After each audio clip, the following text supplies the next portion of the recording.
नमस्कार, मैं सत्यम प्रियदर्शी और आप देख रहे हैं डेली बज इंडिया। हाल ही में आई एक खबर ने खूब बवाल काटा है। खबर ये थी कि झारखंड की विधानसभा में नमाज पढ़ने के लिए अलग कमरा अलॉट किया गया। बस फिर क्या था, सारी जगह इसी की चर्चा थी। अब इस मसले पर उत्तर प्रदेश से लेकर बिहार तक न सिर्फ चर्चा होनी शुरू हो गई है, बल्कि विधायकों के मांग भी सामने आए हैं। बिहार से भारतीय जनता पार्टी के विधायक हैं, नाम है हरिभूषण ठाकुर। अब उनकी मांग है कि बिहार विधानसभा में हनुमान चालीसा का पाठ करने के लिए अलग कमरा बनाया जाए, साथ ही मंगलवार को छुट्टी भी घोषित कर दी जाए। श्री ठाकुर ने कहा, संविधान सभी को बराबरी का हक देता है।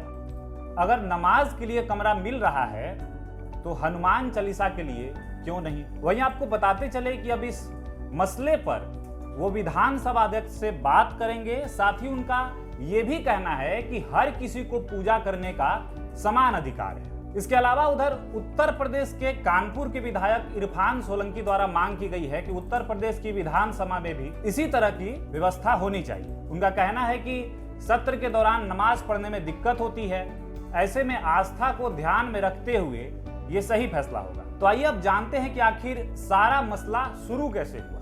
2 सितंबर को जैसे ही झारखंड विधानसभा भवन में अल्पसंख्यकों के नमाज पढ़ने के लिए अलग से कमरा आवंटित किया गया, बस फिर क्या था, खबर आते ही इस पर सियासत गर्मा गई।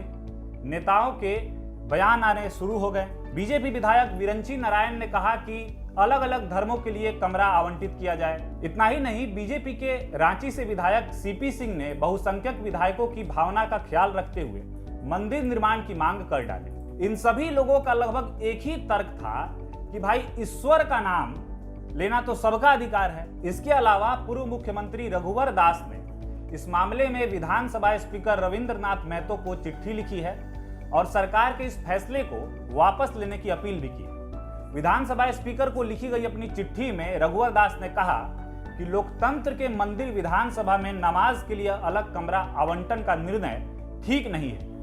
सरकार को इस फैसले को वापस लेना चाहिए। इसे संविधान विरोधी निर्णय बताते हुए उन्होंने कहा कि संविधान की मूल भावना पंथ निरपेक्षता को आत्मसात करने की रही है। ऐसे में माननीय सदस्यों या नागरिकों के साथ भेदभाव की इजाजत नहीं दी जानी चाहिए। सही पूछिए तो एक नजर में इसमें सभी के अपने अपने जो तर्क हैं वो वाजिब लगते हैं। अब आपके मन में यह ख्याल भी आ रहा होगा कि आखिर ऐसा हुआ क्यों।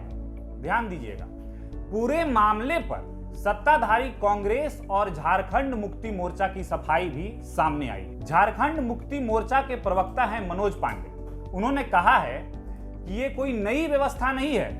पुरानी विधानसभा में भी एक अलग कमरा था जहां नमाज अदा की जाती थी। धार्मिक उन्माद फैलाना बीजेपी का एजेंडा है। वहीं कांग्रेस प्रवक्ता शमशेर आलम ने कहा है, बीजेपी विधायकों को मालूम होना चाहिए कि विधानसभा में कोई मस्जिद का निर्माण नहीं हुआ है, बल्कि विधानसभा के स्टाफ और विधायक जो 5 वक्त की नमाज पढ़ते हैं उनके लिए एक कमरा अलॉट किया गया है। वहीं इस मसले पर राज्य के मुख्यमंत्री हेमंत सोरेन ने कहा है कि भाजपा के पास कोई मुद्दा तो है नहीं, इसलिए इसे लेकर इतना विरोध हो रहा है। अब चूंकि इतना कुछ एक साथ हो ही रहा था, इसी कड़ी में एक नई खबर यह भी जुड़ गई कि बिहार और उत्तर प्रदेश के विधायक भी अपने स्तर से मांग कर रहे हैं। कुल मिलाकर फिलहाल के लिए इस खबर में इतना ही है। इस खबर को लेकर आपकी क्या राय है, हमें कमेंट सेक्शन में जरूर बताइएगा। साथ ही इसी तरह की अन्य खबरों के लिए बने रहिए डेली बज इंडिया के साथ। धन्यवाद।